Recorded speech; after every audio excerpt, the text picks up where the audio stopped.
Garden Book Club. Our first book is called Ungirls. And like I said, this is the best book that I could introduce y'all to for the first of this series. It's by a person named Lauren Bukes, and I'm excited to pick up the rest of her work because this this book, girl, it's part of the short story collection on Amazon. And if you are an Amazon Prime member, you can read it and listen to it on Audible for free. So it's a great book. It's a short story, something about 100 pages, and it only takes about an hour to listen to.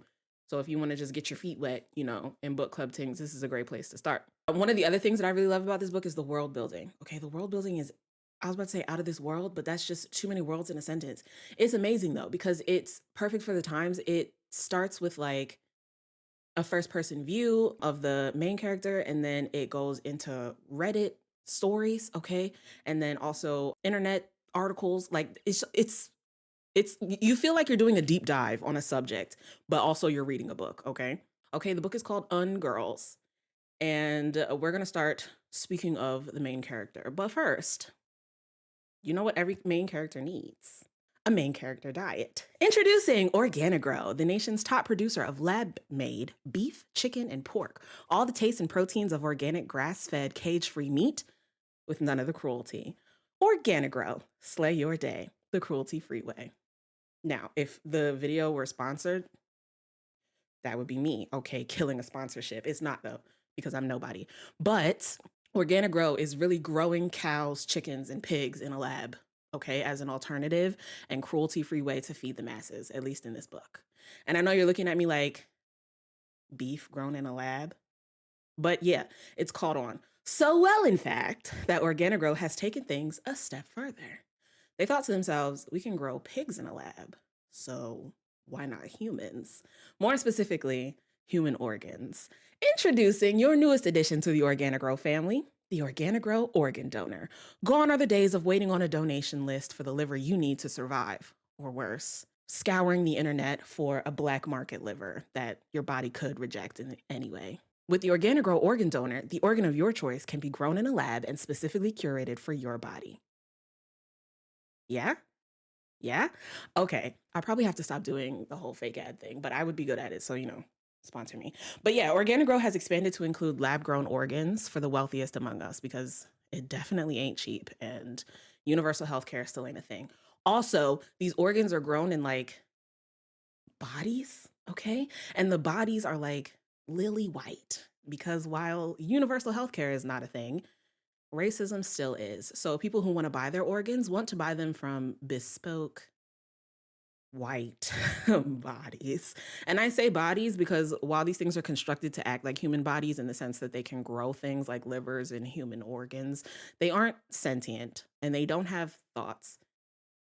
They actually don't even have heads or limbs. They're just a bag of meat used to grow organs. Pale white bags of meat full of organs. Okay, so before I gross you out any further, let's cut to our main character. She's standing in a soundproof box, a microphone poised before her. She hears the producer say, "Have you chosen a pseudonym for this gig?" She's confused because she's done tons of voiceover work and she's always just used her real name for the credits, Nats. Well, Natalie, but she goes by Nats. "Do I need one?" she asks. "Oh, yeah, you don't want those Growjob loving weirdos tracking you down." So she thinks to herself for a moment. Growjobs are huge overseas, but not so much in her home country of South Africa. So does she really have to worry about it? Cutter. Cookie cutter, she decides. And the producer replies, as long as you're anything but. Let's warm up with some moaning. I think it's the best way to loosen you up. So she leans into the mic and just fully lets loose. You thought I was going to moan for you, didn't you? Yeah, fucking right. But Nats does, okay? She does it so well. She does such a good fucking job. Some would say that she's a natural, but she's actually more than a natural, okay? She takes pride in what she does. She's not a natural. She's a goddamn professional. But in her non-professional life, she's just a regular girl living a regular life. And she's got 4 regular friends and a couple of regular jobs. Well, some would consider them regular. She does voiceover work for commercials like Organigrow, Slay Your Day, the cruelty free way. Okay, I made that one up, so she didn't do a video like that, but that's the type of work that she does. But she also does some less wholesome voiceover work. You know what I mean? Kind of like the one she just did. So one day while she's out with a bunch of friends, one of her friends says, Nats, come on, tell us about your latest job. You're like a real actor now, right? And she's like, well, I act in all of my jobs. And her friend's like, yeah, okay, but tell us what the script was like. And she's like, well, I mean, it was pretty uninspired. I had to ad lib most of it. And then she goes full in to moaning and putting on a show, giving full dirty talk at the table. Okay, she's out at brunch, like in a restaurant. She doesn't care. She's giving them a full show. The old ladies in the corner clutching their pearls. But she doesn't care, okay? She and her friends talk like this all the time. It's not a big deal.